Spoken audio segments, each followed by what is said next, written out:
ഭാരതാംബയുമായി ബന്ധപ്പെട്ടൊരു വലിയ വിവാദം. ഇപ്പോൾ ഗവർണർ രാജ്ഭവനിൽ നടക്കുന്ന പരിപാടികളിൽ ഭാരതാംബയുടെ ചിത്രം ഉപയോഗിക്കുന്നു. അത് കാവിക്കൊടി ഏന്തിയ ഭാരതാംബയാണ്.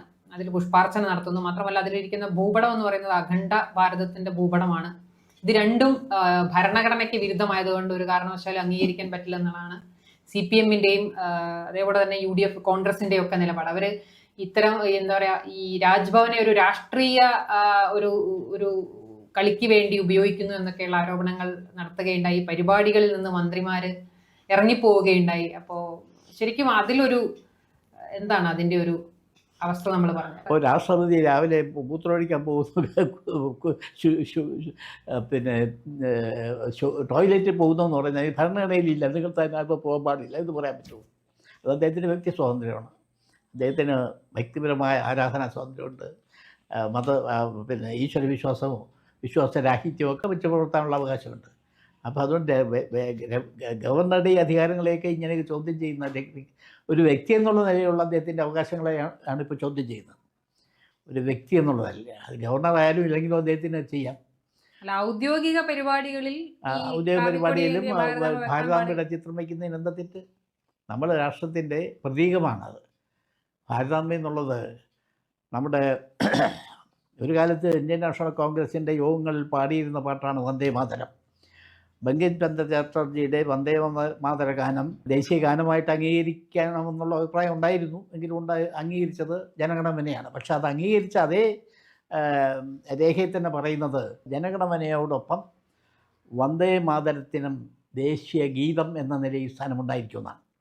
ആ വന്ദേ മാതരത്തെ എന്താ പറയുന്നത്? വന്ദേ മാതരം ഭാരതമാതാവിനെ വന്ദിക്കുന്നതാണ്.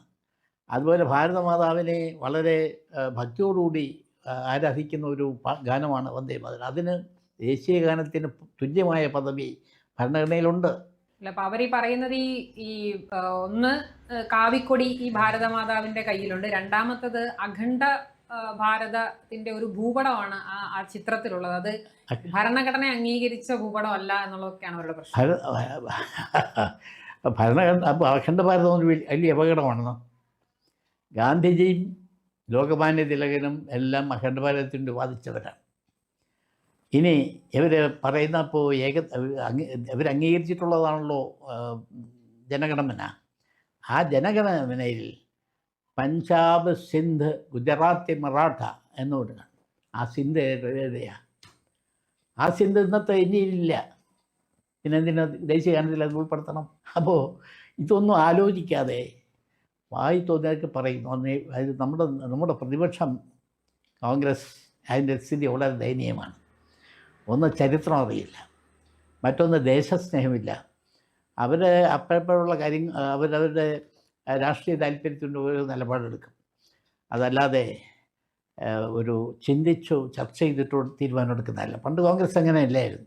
അവർ ഓരോ വിഷയവും ചർച്ച ചെയ്ത് ഓരോ വിഷയവും 2-3 ദിവസങ്ങളിലിരുന്ന് ചർച്ച ചെയ്തേ തീരുമാനം എടുക്കാറുള്ളൂ.